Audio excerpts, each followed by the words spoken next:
Abasiraamu enkya ya leero bakedde kumenya ennyumba okubadde abapangisa nga kuno kubaddeko n'ababadde tebapangisa nga basulira mu bwereere.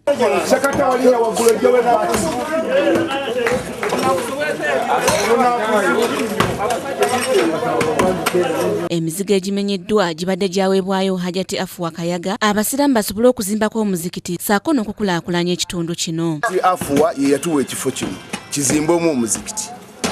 Hakati ebbanga lyatuuka tumaze ebbanga lya mwaka mulamba twakawa notisi abantu abadde bakyeyambisaamu emyaka emeka emwaka mulamba.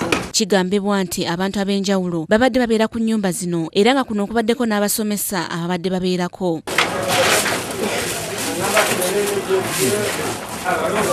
Ku mizigo gino kubaddeko n'owooluganda wa Hajati Afua Kayaga era nga banawalisiganyizza ebisongovu ne ssentebe w'ekitundu kino olw'okumumenyera omuzigo gw'abadde abeeramu.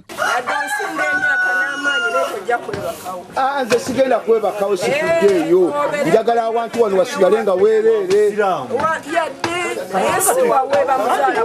Oli bamuzaala butambula ffe tuli basiraamu.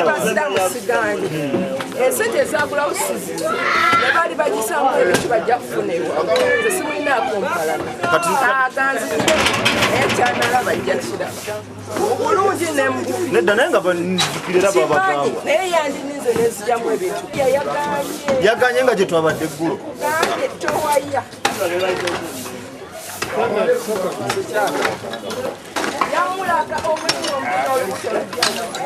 Abakulembeddemu okumenya amayumba gano bategeezezza nti baagala kukulaakulanya kitundu kino wabula nga badde balinda abantu bano bamale okuvaamu. Waffe wennyini we banzaala okiraba nga siri mupangisa abula neegula. Alhamdulillah ekifo kigenda mu maaso omuzikiti gugenda kuzimbibwa. Puloti emu yaweebwayo Abdallah taata wa Faazi. Puloti eno wanawali amayumba wetumenya waweebwayo omugenzi Hajati Afua. Senfuma Innocent yakusakidde eggulye lino ku Lwabukedde TV.